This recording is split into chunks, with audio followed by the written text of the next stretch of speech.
Welcome to the news. Home Affairs Minister Stephen Kampyongo says it is up to the police to decide whether to summon UPND leader Hakainde Hichilema for questioning over the Kitwe riot. Vice President Inongawina says that the current xenophobic attacks targeted at Chinese nationals in Zambia are politically motivated. And the Health Professions Council of Zambia HPCZ has suspended 2 medical programs at the Copperbelt University CBU for failure to meet laid standards. And now the news in detail. Minister of Home Affairs Stephen Kampyongo says it is up to the police to decide whether to summon UPND leader Hakainde Hichilema for questioning for allegedly inciting the recent riots in Kitwe by claiming during a live radio program on Sun FM in Dola that Zafiko had been sold to the Chinese. In a ministerial statement, Mr. Kampyongo has told Parliament that it is not up to him as Minister of Home Affairs but the Zambia police who are investigating the matter to determine whether to summon him and establish what transpired in Kitwe. Mr. Kampyongo adds that other persons involved in spreading false information about the sale of Zafiko through social media are yet to be identified. He has warned that the long arm of the law will catch up with them, as spreading false information to alarm the country is a criminal offense. And Mr. Kampyongo says all the 102 suspects apprehended in connection with Monday's riot in Kitwe are still in police custody. Mr. Kampyongo says the 102, who include 8 males and 22 females, are detained at various police stations as investigations continue. He says that the suspected rioters will be interrogated before dockets are opened, after which they will be taken to court. If one is a political player or is a leader of the nation, it's also important that we all operate within the confinements of the law and appreciating the principles of peace and national unity. So it doesn't exempt anyone, even we members of this August House, and it's exempted. We are not above the law. So when we break the laws are there for all of us. As to whether the particular individual is going to be arrested, that's not for me. I don't micromanage the Zambia Police Service. That's not for me. The Zambia Police Service who are investigating this matter will determine who they will need to interrogate, to query, in order to get to the bottom of what transpired. I did mention when I was making a statement, other people have spoken about Zafiko. And whether all these statements were leading into riots, that would be for the Zambia Police to determine. So like I said, I don't micromanage, I don't instruct the Inspector General of Police and his team on who to arrest and not to arrest. That's their job. And at the end of the day, they are not an end to themselves. They are just part of the judicial system. All those that have been arrested who are being held now will be interrogated and dockets will be processed so that they could be taken to the courts of law. So that's how it works. UPND Presidential Advisor Douglas Kalima has described as utter stupidity allegations that party leader Hakainde Hichilema incited Kitwe residents to riot over the alleged sale of Zafiko. Mr. Kalima has wondered why Mr. Hichilema is being accused of inciting the riot when people in some other parts of the country had already been debating the issue of Zafiko being sold. In an interview with QTV News, Mr. Kalima says his party is aware that there was some disquiet on the issue of Zafiko being sold in Kapirimposhi and Kalulushi way before the riot in Kitwe erupted. Mr. Kalima, who is also Chiruntu Member of Parliament, says it cannot therefore be said that it was Mr. Hichilema that incited the said riot when he featured on one of the local radio stations in Ndola. He says that people suggesting otherwise are simply shallow-minded, as they have not realized that there was no connection with what Mr. Hichilema said on radio and what moved people to riot. Mr. Siakalima states that he's advised to those who allegedly want Mr. Hichilema to be arrested over the Safiko riot is that they be worried that no one stays in power forever. So we know what they have been scheming, but one thing that they must know is that, yes, they can have the police around themselves, they can have the army around themselves, they can have everything. Those are people's institutions. Even Kaunda, who was there for 27 years, he left the police. Kem Chinuba left the police. Kem Wanawasa left the police. Kem Rupia Banda left the police. Kem Sata left the police. Edgar Lungu leave the police. The police will exist, but they must never be abused. So we have known all these machinations. So can anybody account for the riotous behavior that was in Kaloloshi over the same Zafiko issue? Can one account for that? Can one account for that which was in Kapirimposh? So these are the details fishing around, trying to implicate a person who is an innocent person. Okay? And I have always stated this: oppressed people cannot live oppressed forever. Their yearn for freedom eventually ensues. So you cannot intimidate people because you have the police who have got guns and tear gas and whatever. We get to Parliament news where Vice President Inongawina says the current xenophobic attacks targeted at Chinese nationals in Zambia are politically motivated. Mrs. Wina says the xenophobic attacks are as a result of public utterances political leaders are making to incite people against the Chinese. Speaking during the Vice President's question time in Parliament, Mrs. Wina alleged that the intention of this incitement is to ensure that investors do not bring their investments to Zambia. She states that this orchestrated campaign is also meant to discourage foreign direct investment to impact the country's economy. The Vice President says it is therefore people who do not mean well for the country who are in this case chasing away investment, especially investment from China. Mrs. Wina suspects that it is these same Zambians who are on the other hand investing heavily in foreign countries using offshore investments. The Vice President was responding to questions posed by Msanzala Member of Parliament Peter Daka and Leader of the Opposition Jack Mwimbo.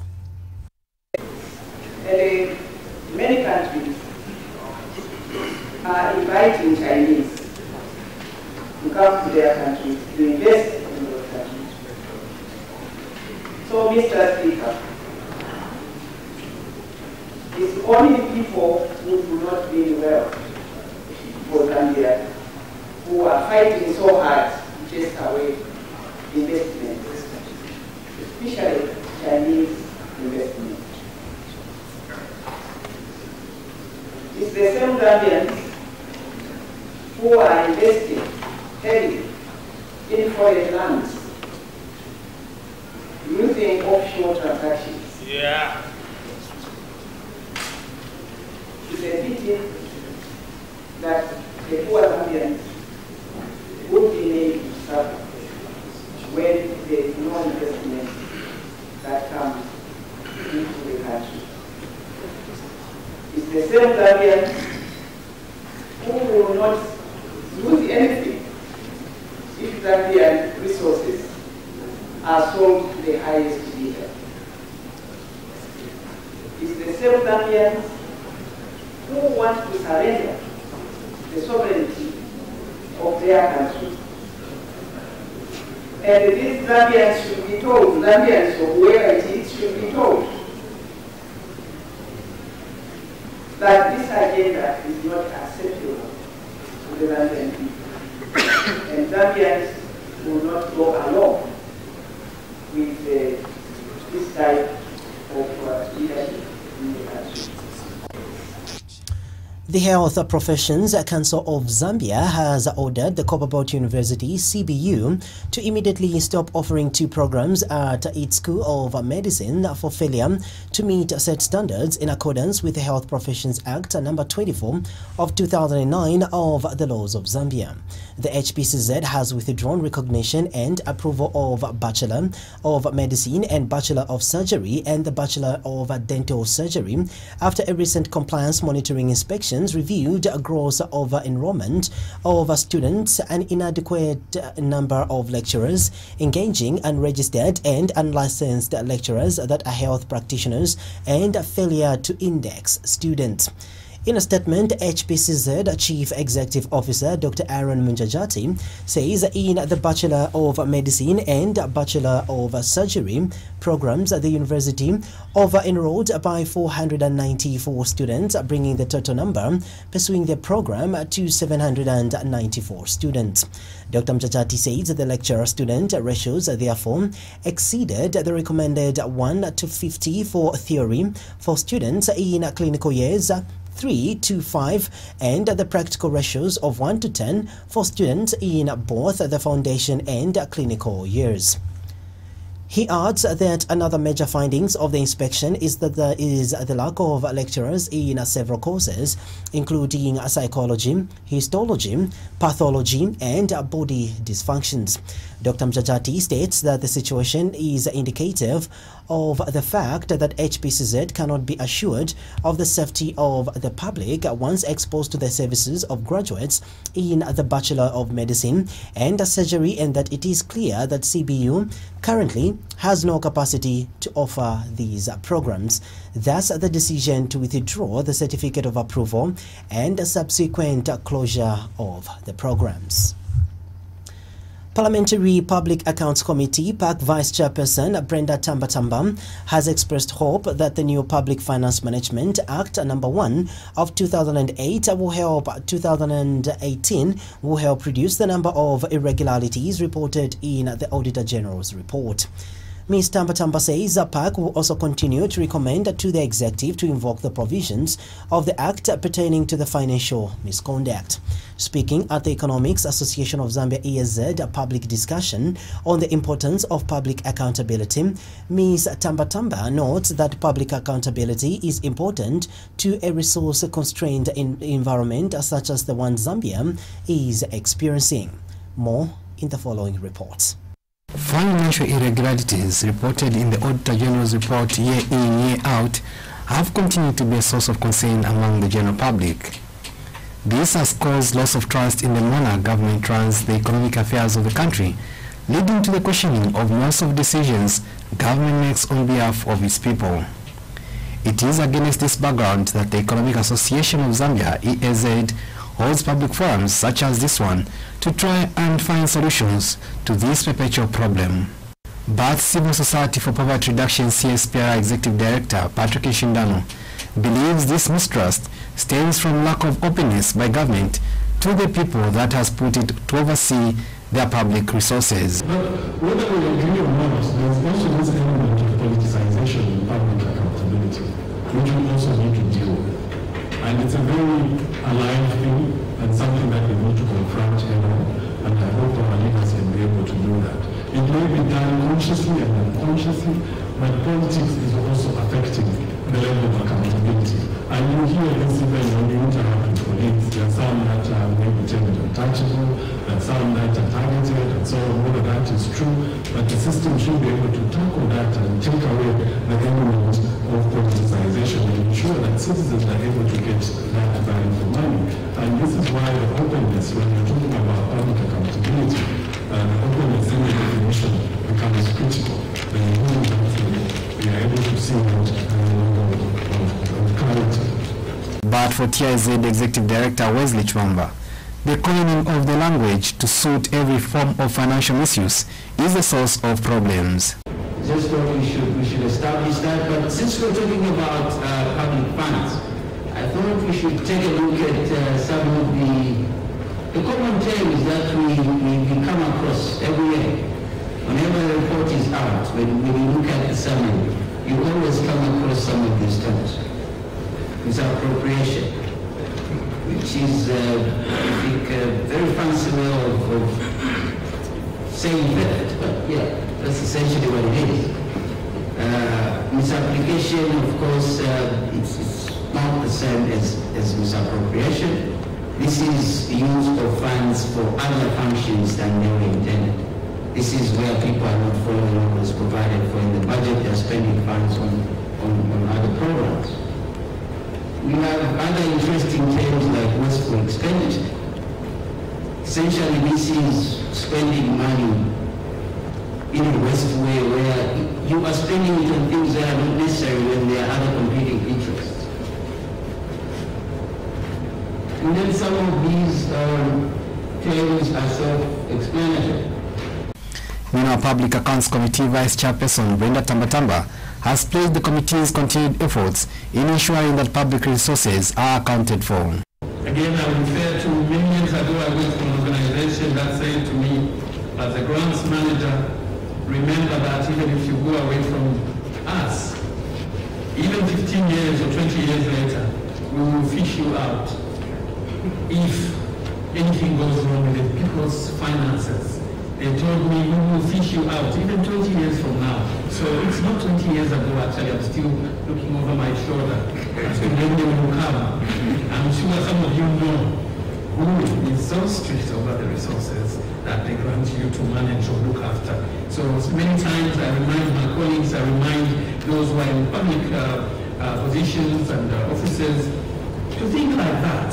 And the World Bank Finance and Governance Lead, Rama Krishnan, believes the strengthening of systems that ensure accountability is key in fighting the scourge. The government is the agent, so there's a principal-agent relationship, and accountability adds to that as the way to enforce that relationship. Accountability also could be could contribute to the integrity of public governance.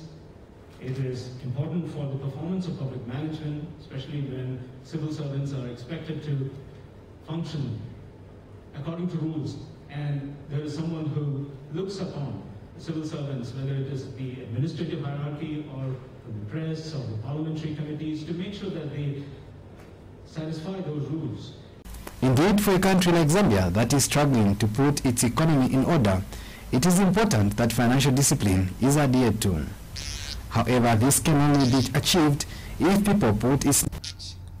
Health Minister Dr. Chitalu Chilufya has directed the Zambia Medicines Regulatory Authority ZAMRA to escalate inspections of both public and private pharmacies to ensure they dispense valid drugs. Dr. Chilufya says increased inspections of private and public pharmacies by ZAMRA will curtail the dispensing of expired drugs in the country. He adds that escalation of inspections of pharmacies will also help the ministry and government at large realize the vision of ensuring access to safe and efficacious drugs. The minister said this when he inspected the ongoing construction works on the new ZAMRA headquarters and National Medicines Quality Control Laboratory. Nakaonga attended the inspection and the tour and brought us this report.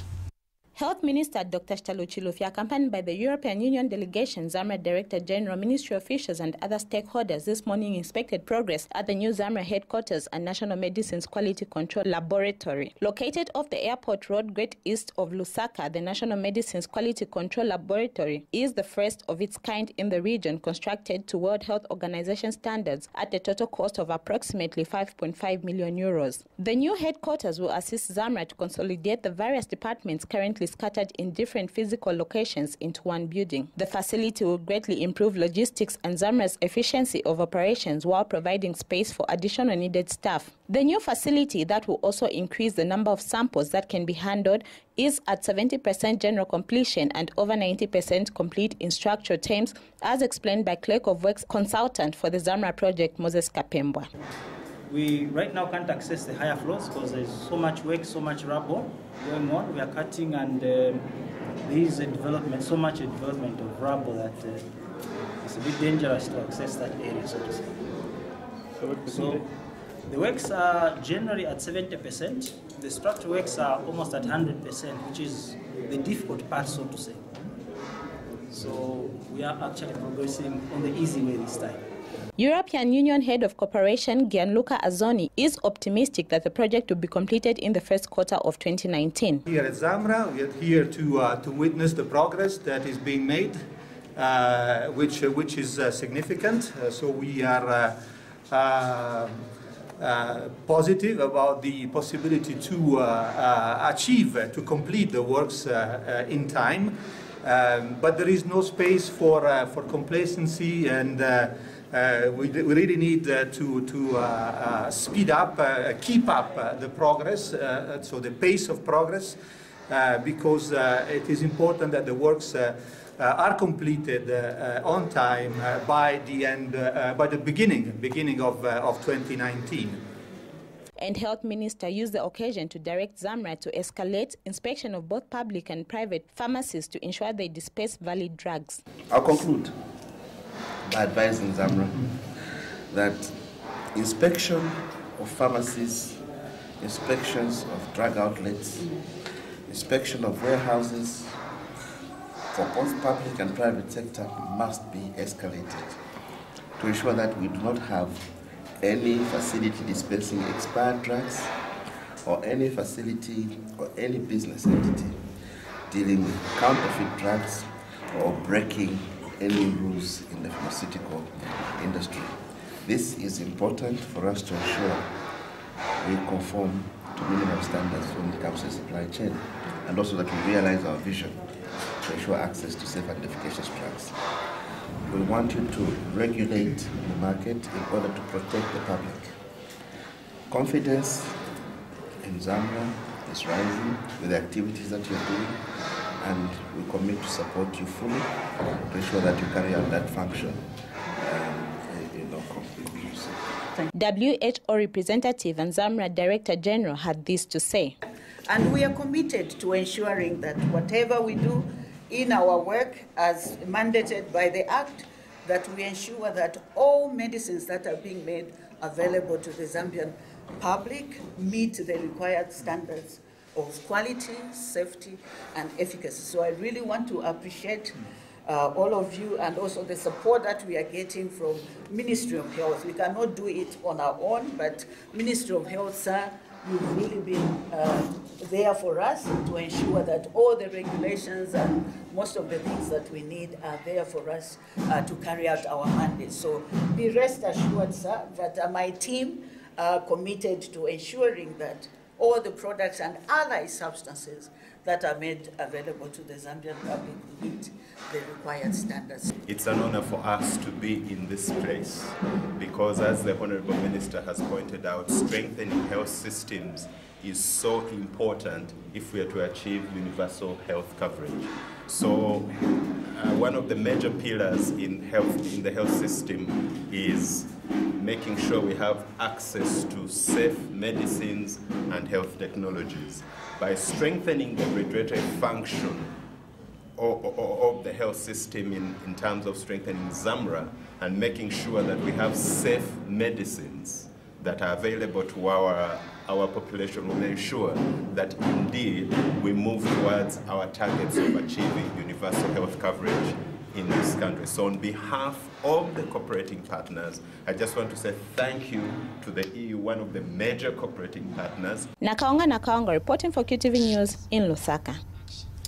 The head of economics at the European Union in Zambia, Matteo Settori, says that there is still need to ensure that the mining sector in the country consistently contributes to the gross domestic product, GDP, and to revenue generation.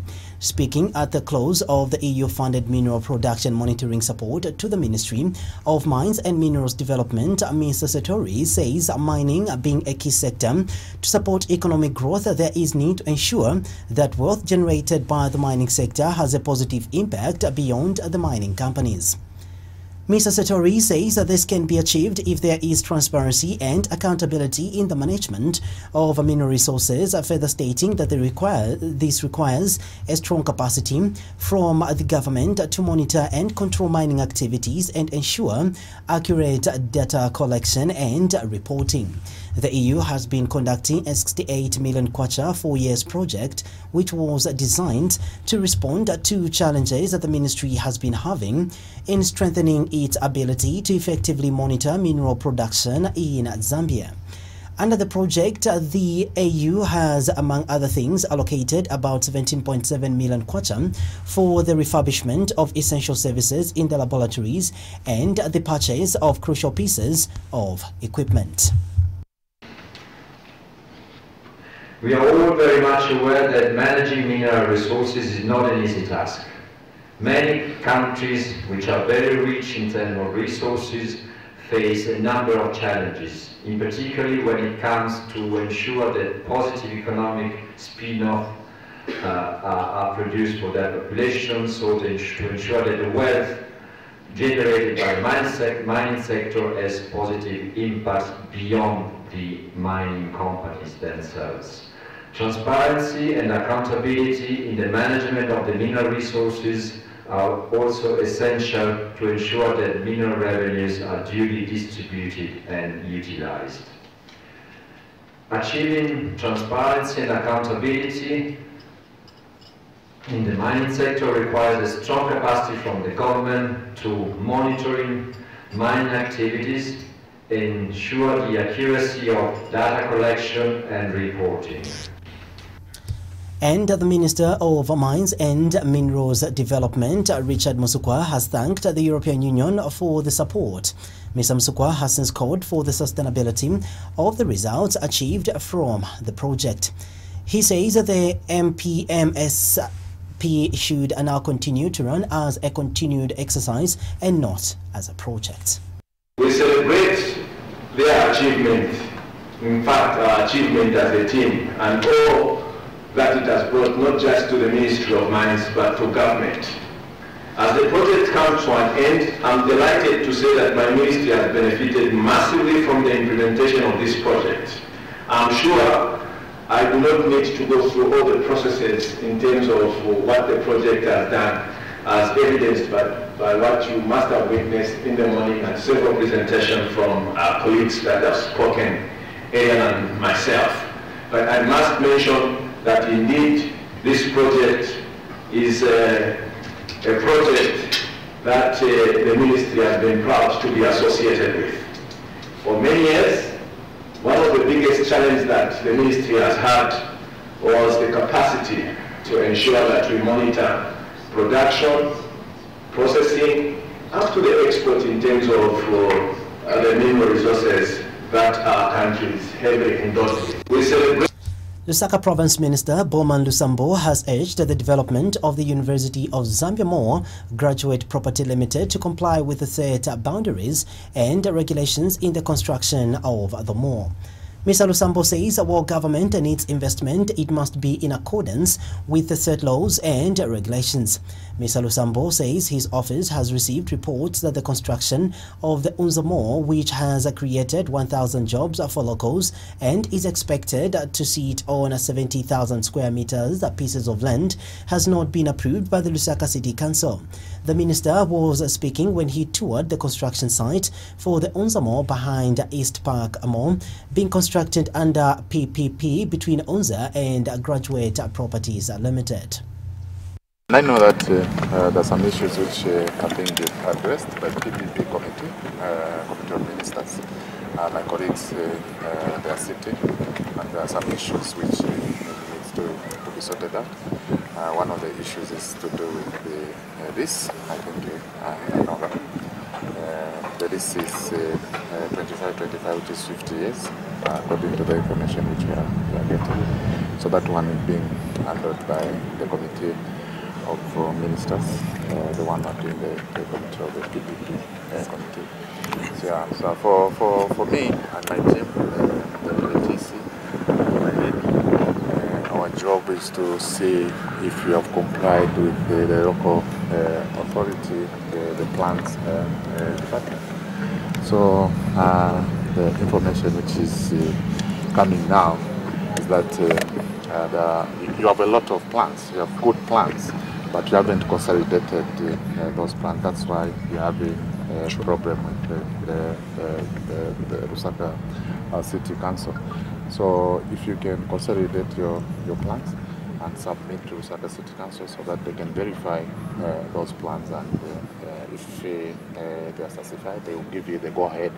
But then that's why they will say, no, you can't go on with this, because you have shown us the ideas, which are the things which you want to put up, but it's not yet at Lusaka City Council. I know that. And UNZA Vice Chancellor Professor Luke Mumba says that the construction of UNZA Mall is a good thing to happen on the land that had been idle for a long time, as it will help raise revenue for running the university. Really is to reduce our dependence on government coffers. And we are under a lot of pressure to do that, to generate our own revenue. And we think that through this public-private partnership with Grajua, we are on our way to achieving that. And this land was idle here, and what has happened here in our view is that it has added value to this land. Jobs have been created for Zambians, but also there's some revenue that is coming to the university. So with that in mind, I think that we'll resolve the issues of the boundary. Maybe they've come too close, but without really jeopardizing what is going on here. A number of issues have been raised by the public-private partnership unit in government, and we are addressing those issues in consultation with them. And I also want to add that this to me appears to be the best public-private partnership in this country. There's no any other example as this. Meanwhile, Graduate Property Limited Chief Executive Diego Casili says his company was in conformity with the council's laid down procedure and stands ready to be corrected if it is erring in any way. I can assure you that anything that is that we have done that may be incorrect, we'll address it. I promise you that. Sure. And we believe that we're creating jobs. I hope that we can put in the student canteens. I've said to the VC today, again, I even sent a team of UNZA people to South Africa. We want to build the hostels for the students. We've committed to that. But we wait on government to give us that authority. So until we have authority, we can't move. But the will to do the work is there. So we are ready to do what is required when you tell us that it can be done. And if you select us as your partners. So far we are grateful to be the partners of UNZA, to be honest with you. Doing a PPP is a very tricky business. It's not something I've done before, so mistakes can happen. Yeah. Government says it is ready to reduce the price of fuel in the country if any investor is able to produce and supply the Zambian market with biodiesel. Minister of Energy Matthew Nkua says if any investor, for example, is capable of supplying 10% of the national annual demand of biodiesel, the price of diesel in the country can equally reduce by 10%. Mr. Nkua says that this in monetary terms would also mean government saving at least $100 million from the $1 billion that it is currently spending annually to import fuel in the country. In an interview with QTV News, Mr. Nkua says that the government is therefore encouraging investors to invest in the production and supply of biodiesel in the country. Mr. Nkua has urged would-be investors that his ministry is ready to facilitate all the necessary licensing. He says government is promoting investment in the production of biodiesel not only because it will reduce its fuel consumption bill, but also because farmers that produce feedstocks will equally benefit. Will facilitate for them, and give them the necessary licenses and everything.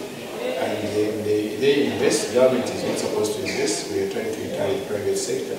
So if they invest, we can put up to 10% of the biofuel into the heat, or we can blend.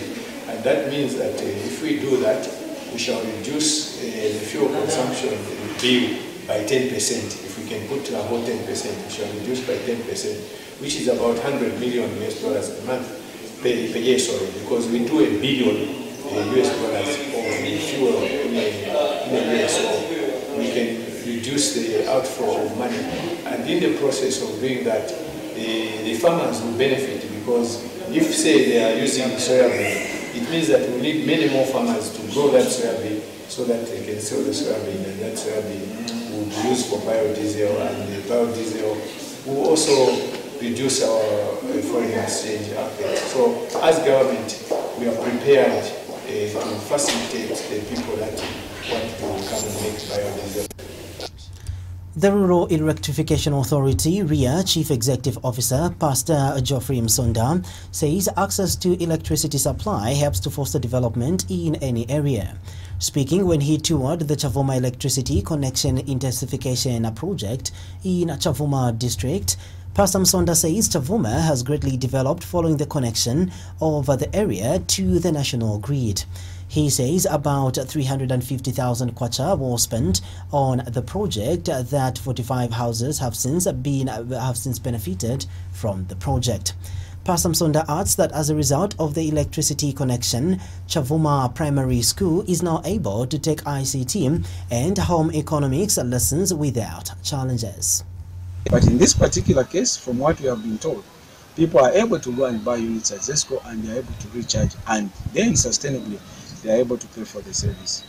We are glad in that regard, because what we have realized, like the power that we gave to the school, we were there I think when the headmistress was also speaking, they are already using it for home economics, they are using it for ICT, and of course the other things I think that they can benefit from.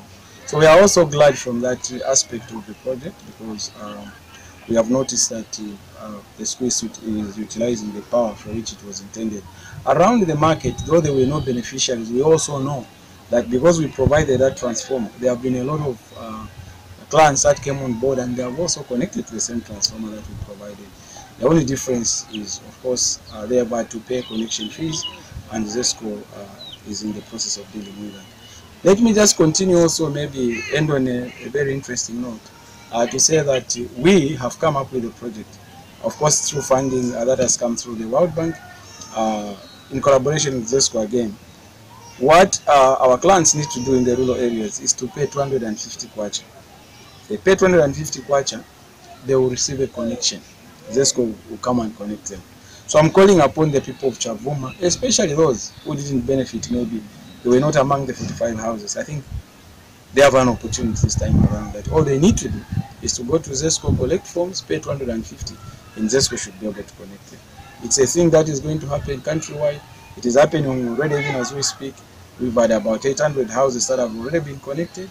So as the project takes root, particularly next year, we expect that these benefits shall be spread across the country, and then we have a target of 22,000 households that we need to connect before the project ends in the next. But in this And Chavuma Primary School head teacher Matilda Lefwembu says the school has greatly benefited from the works ARIA has done in Chavuma. She adds that pupils are now able to undertake subjects such as ICT and home economics without any challenges, as the case was when the school was not yet connected to any power supply. They will be unable to benefit that surviving skills in future as they survive in the village. And from that time, we have also extended power inside, where it was incomplete with the few years that were left. Yes. ICT? For ICT, yes, we have the computers with us here, and we are able to also impart the knowledge on the computers. Yes. That's interesting. But you are not, there's no teachers compound around. There is no teachers compound around. So you are living elsewhere? I'm living elsewhere from Chireke. So are you able to show us the place where you are living? Yes, I'm able to. Yes. Earlier, the RIA Chief Executive Officer paid a courtesy call on acting Chavuma District Commissioner Dr. Brian Chalilunda, who expressed happiness with what the Rural Electrification Authority is doing in Chavuma. Chief Bunda Bunda, the 10th of the Soli people of Rufunza district, has observed the need to promote girl-child education in the chiefdom, noting that the girl child is the cornerstone of sustainable development. Speaking when he received a donation of assorted foodstuffs from Support for Vulnerable Children and Active Leadership on behalf of about 121 beneficiaries, the traditional leader says he has acknowledged stakeholders working in his chiefdom as key in spearheading the noble agenda. He says development projects are the only way that can generate the much-needed resources to educate the girl child. The traditional leader has disclosed that he will soon come up with a Bunda Bunda Chiefdom trust account that will be used to educate the girl child. Favorite Calendar was there and brought us this report. This was the song that broke out when Support for Vulnerable Children and Active Leadership donated meal and clothes to the aged and parents of children with disabilities in Chief Bundabunda of the Soli Shamifwi people of Rufunsa district. Support for Vulnerable Children and Active Leadership is a non-governmental organization whose objective is addressing the plight of the underprivileged in the community, among others, thereby helping in reducing poverty. The villagers could not hide their excitement at the donation, which had obviously arrived at a convenient period. More than 120 people received their meal and other assorted clothes for children with disabilities they are caring for.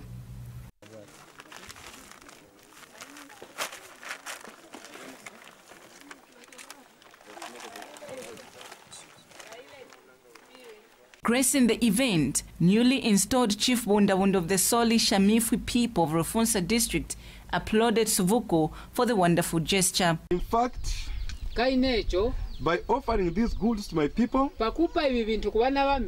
you are contributing to eradicating poverty among thousands of disadvantaged people.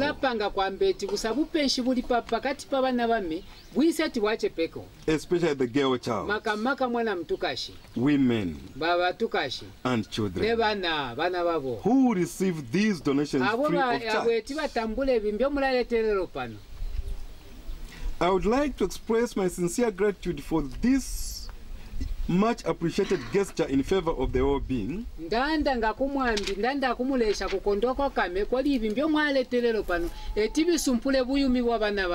of my people in my chiefdom. The traditional leader, who recognized the importance role investment plays in steering economic development and wants the business community to invest in his chiefdom. Chief Bundabunda is also concerned about girl child education. I am inviting the business communities to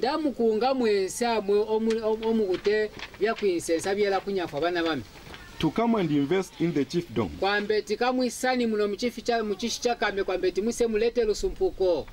as long as they adhere to the terms and conditions.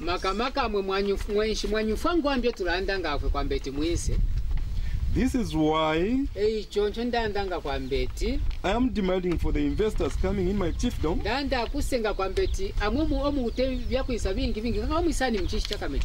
to avail their business profile, which should include how they will tackle the girl child welfare.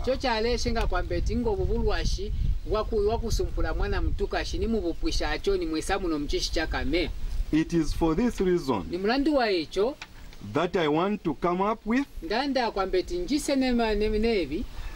Bundabunda Chiefdom Trust account. Speaking when he handed over the donation, organization founder Eugene Machona shares his organization's commitment in fighting poverty. With the donation we brought here, I know it's not enough because they need their men around us. But with the little contribution we have made, we hope it will go a long way.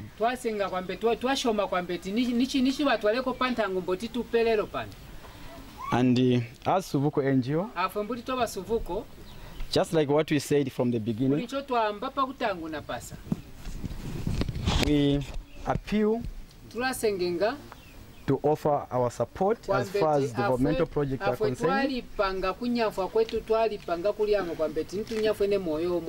to the chiefdom of Chief Bundabunda and of course other chiefdom around.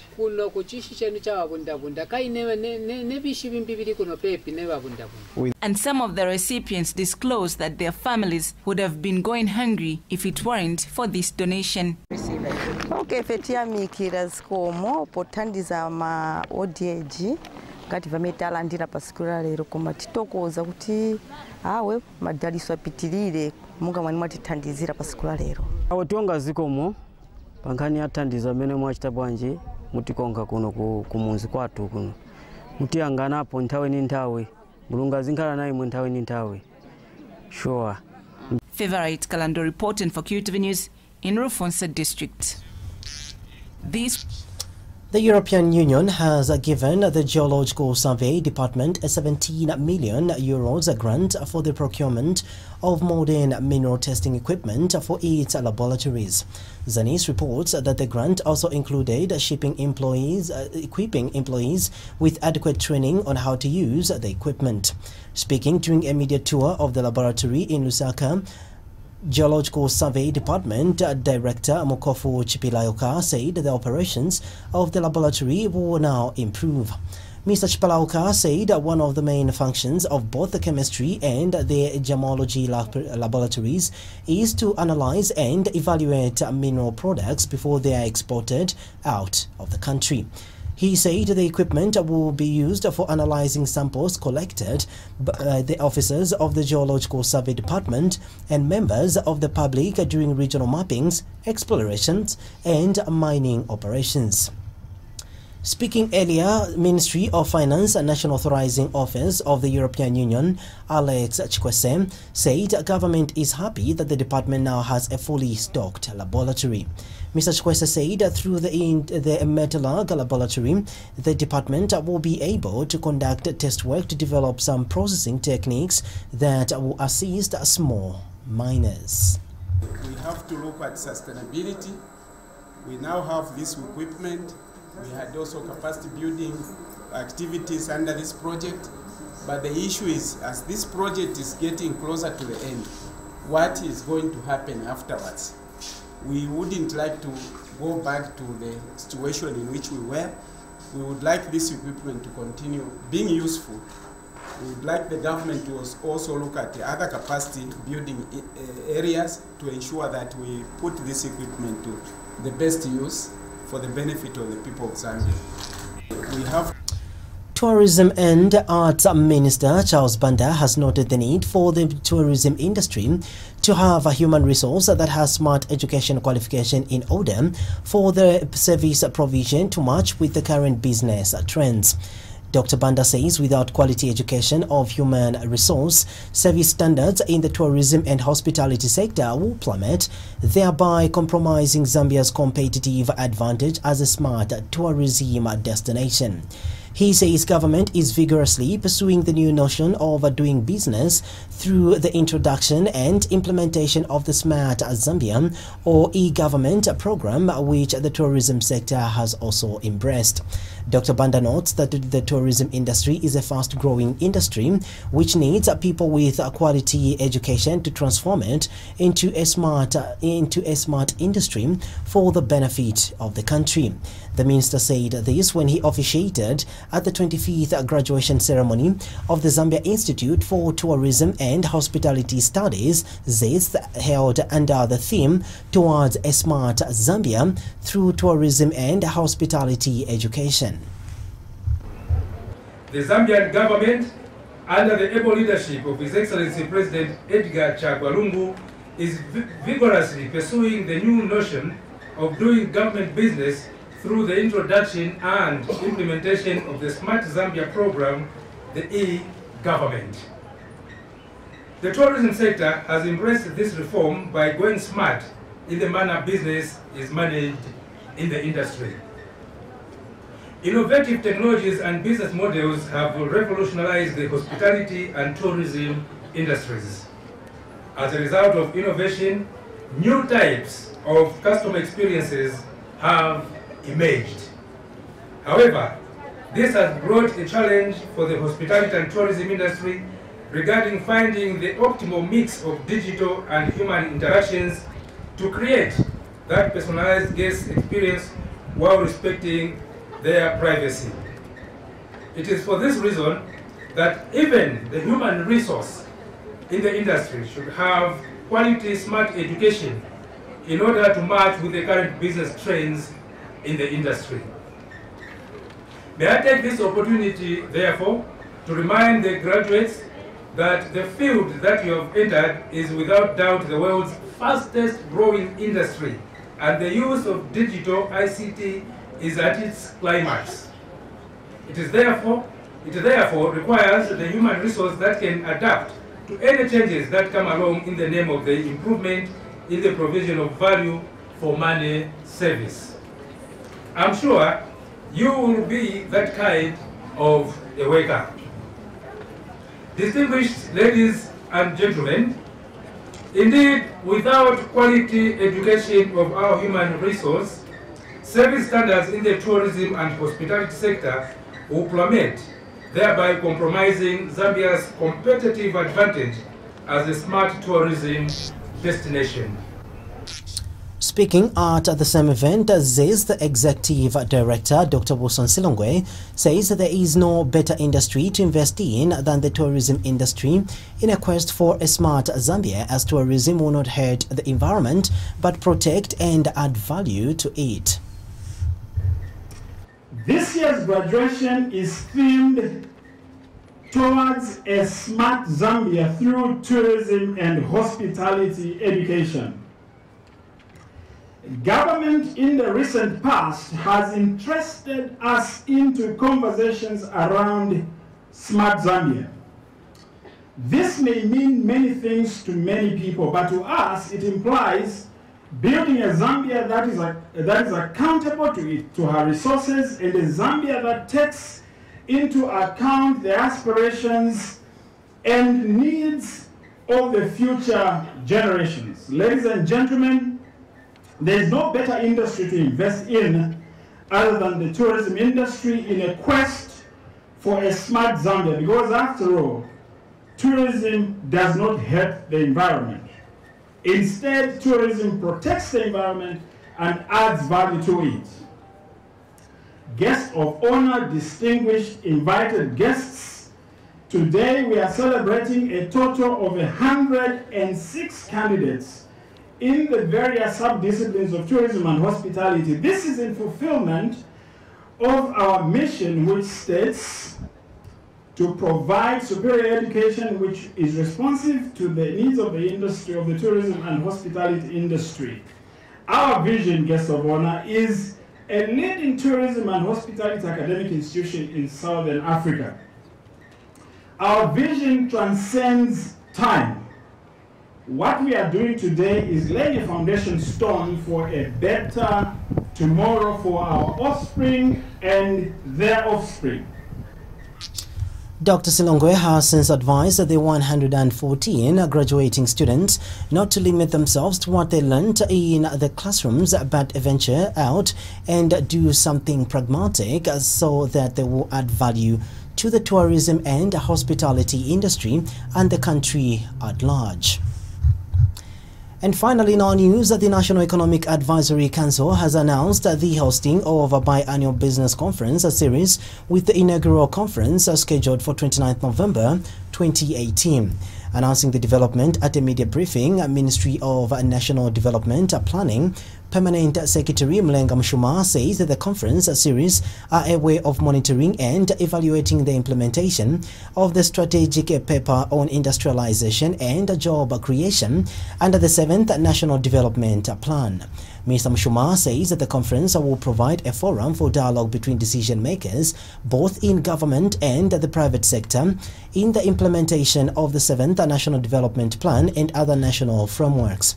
He says that the hosting of the conference follows the realization that one of the best ways to accelerate industrialization and job creation is through constant dialogue between the private sector players and the government.